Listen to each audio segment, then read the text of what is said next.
Alright gang, Sean here with Shaunadon Banters. Today we're in my shop today, not on the trails. Going to talk about my AluCab build out. So if you watched the reveal video, we've decided to change the kit on my 2012 TRD Tacoma Sport from what it was running before to a full AluCab setup. In that last video I told you I'm going to reveal to you the cost that it's taken me to get to my vehicle just right now, not including the canopy, not including the goose gear. I will cover those costs later, but I'm covering what it's taken right now to get my vehicle to this level. Sorry, I'm looking at it that way because that's where my vehicle is, to this level, and what is something that I believe is a requirement to have an AluCab Canopy Camper. Other things are just luxuries there. I'm going to share what I bought, where I bought it from, my price, if I installed it or if they installed it, and what the labor rate is with that. So with that, let's get after it.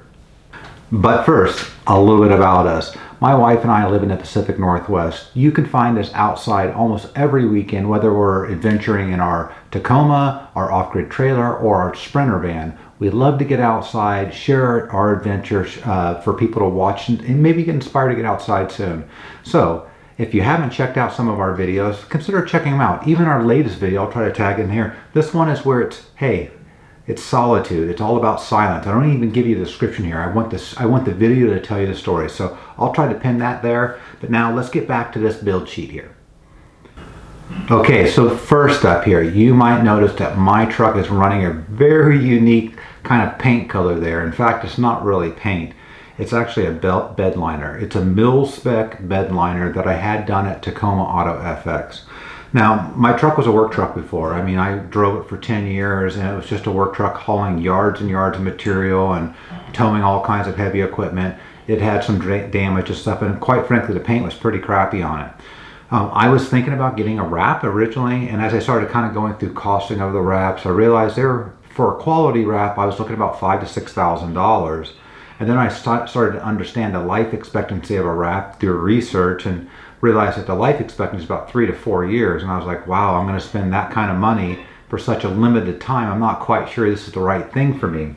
So I thought through it a little bit. And my wife and I decided that with my truck, we're putting so much money into it, it's going to be a lifetime investment for us. So we live in the Pacific Northwest. Tacoma's our king up here, so we can get lots of parts for Tacoma. Crate engines, new transmissions, all of that. So my plan with this build out, just so you know as you start hearing the cost, is to keep the truck for the rest of my life and use it in this final configuration is how I see it, and upgrade parts as they fail, right? Hence why I went with this bed liner. So for me, that cost to you would be about $10,000. Now, before you freak out, $10,000 is a lot of work, but take a look at the quality of this bed liner. They took apart the entire truck, bed off, doors off. It was like the truck was being painted. Now, I did not pay $10,000. I got a shop deal. And the reason I got a shop deal is that I've had a lot of work done at Tacoma Auto FX for our Sprinter van. And I do a lot of word, friendly word of mouth to people like, hey, if you're looking for something, consider this. So I got a little bit of a deal there. My deal is $8,500, right? $8,500 plus tax. And for me, it was a no-brainer. I've taken this thing down trails and beat it up, and it's been really, really great. Okay, let's get to the build here. So in no particular order here, I'm gonna actually go through Mule Expedition Outfitters' initial quote right now and their cost plus labor cost for you. This kind of help you understand. I'll also tie in whether I think this is required for the AluCab Canopy Camper, like, hey, this is like a really good idea, or this is just a nicety. All right, so first up, I went with a Regear on the truck. So I ended up going with 488s on the truck. At the time, I was also considered putting air lockers in because TRD Sport does not come with a rear locker like the TRD Off-Road. So I was thinking maybe this is the time I want to do an air locker. I decided not to. The cost of the air locker was close to about $5,000. And this would have been the right time to do it. And the reason I didn't do it is I just wasn't sure I'm going to justify that need for an air locker, especially with all the other gear I have on. I'm usually a solo adventurer, so I try not to put our vehicles in spots to where I'm really going to stress it. and it's not, and it's in a spot where I probably cannot recover out of that. So as you start seeing some of the other things on the vehicle, you'll see that I have a lot of recovery gear built in for just that reason. So I did not go with the rear locker for that reason, but I did get the Regear. So the Regear cost here is $1,416. There's $17 for lube, and there's 12 hours of shop labor at $150. So that equals $1,800 to install that. Whew, a lot of money. I'm gonna have nightmares from all this as I go through it. I have an air compressor under my hood there. So, you know, you get on trails, you have to air up and air down. So is this needed for a AluCab? No. Is regearing needed for an AluCab? Maybe. You could make an argument that having those gears is the right thing for an AluCab. You can also make an argument no. Air compressor, no, you don't need that, but it is a nicety, especially if you're looking for ride comfort. So the air compressor right here for the ARB twin compressor was, I'm just going to go through it all. The mount was $195. The compressor itself was $598. There's a pump kit for $55, a manifold kit for $84, and 3 hours of standard shop labor at $150 for $450 to get that compressor installed. Moving on. Now here's where you really are getting into the things that I believe is needed for the AluCab. The right suspension and spring for the back there. I didn't go crazy here, so I went with the ARB Old Man Emu setup here. So I'm going to read through the suspension components one by one. You can write these prices down if you want, or just go back and watch them at your leisure here. So first off, 2 each of ARB Old Man Emu Nitro Charger Sport Struts. They're $194 each. That equals $388. 1 pair of ARB Old Man Emu coil springs for the front. They're $214 for a pair. ARB upper control arms for the Tacoma. They are $594. Deaver Tacoma 2005 to 2019 6-lug 2-wheel drive, 4-wheel drive, 2-inch lift rear spring. Whew. From a 7 to 1,000 pound bed ratio. That's $1,132.70. Deaver bushing kit, $64. Deaver bolt kit, $76. ARB Old Man Emu Nitro Charged Sport Shock at $127 each for a total of $254 for that. Standard labor for that, $150. 6 hours equals $900 to get all that done.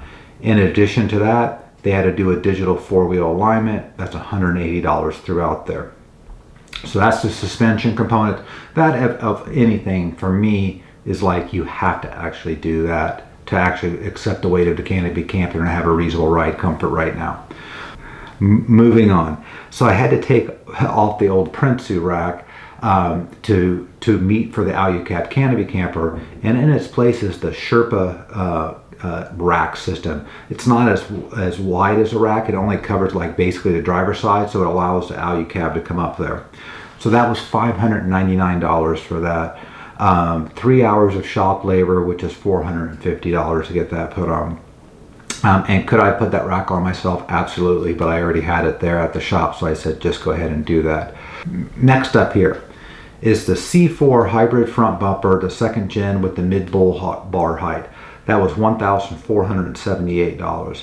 Inside that we added a come up 9,500 pound winch.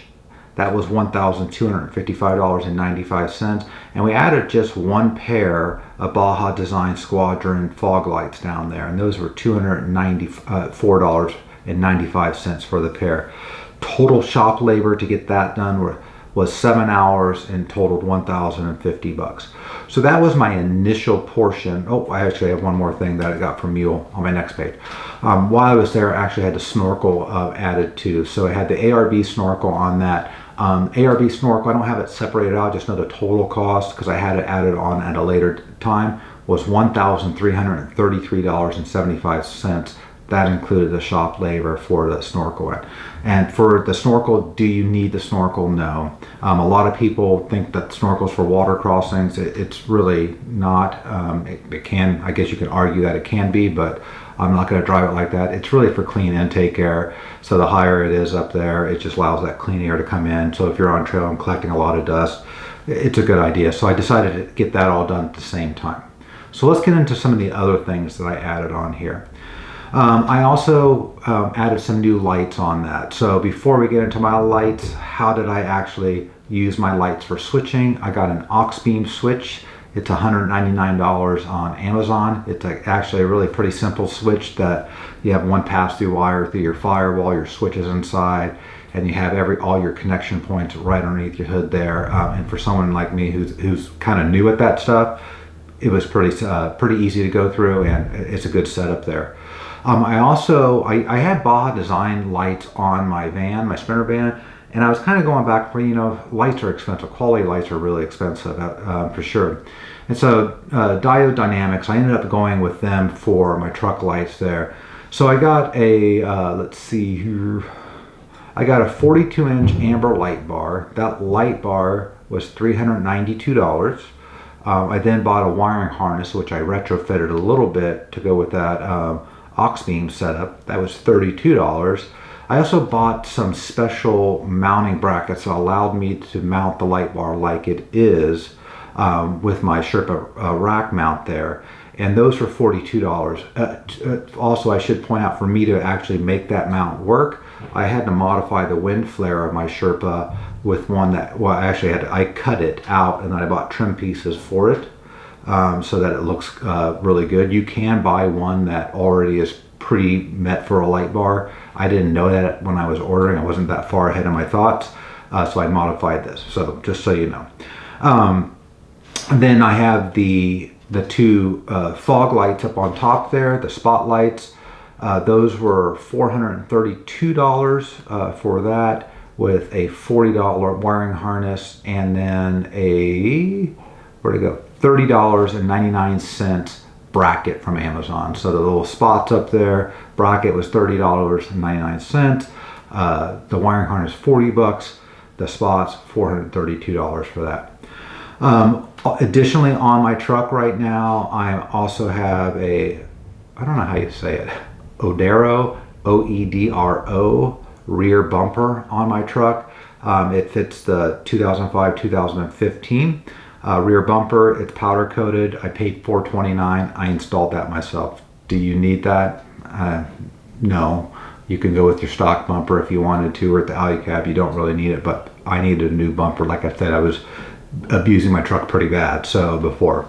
And then I got the Tiger sidestep rails. So the rock sliders also from Amazon. They were $42.99.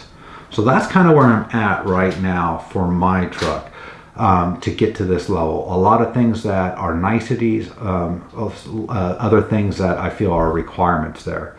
Next up, once it's getting scheduled right now, all we're waiting for is our Goose Gear products to arrive to Mule to get the full kit installed. My plan is, once the full kit is installed, everything else, I'll do a tour of the vehicle. I'll then go back and I'll talk about everything I've added in there, other than this, all the net new stuff, and the cost of them, plus the labor to do so for that. In addition, we share videos on all kinds of other stuff, but I'll start talking about my recovery stuff that I have in different vehicles and how I'm kitting this one particular out. So these are my Max Tracks for the truck. I'm actually waiting for a second pair. This winch is for my son, actually, but I just happen to have it. This is his Christmas present. Yay me. And this is an extra air compressor. Already have air compressor in my other vehicles. But I'll start going through everything that I have and how I'm using it and why I do that. So the one thing that I'm a guy that goes out all the time, and I'm just a research guy. I like the data of it. I like to try to understand stuff, and I like to share what I found, because that's how I've learned. I've learned by watching YouTube and watching other people share their experience, and so that's all I'm doing here as well. With that, I hope you enjoyed this video. If you did, I would consider you giving it a thumbs up, leaving a comment, and please consider subscribing to our channel. Until next time, though, I hope we see you on the trails. Peace out.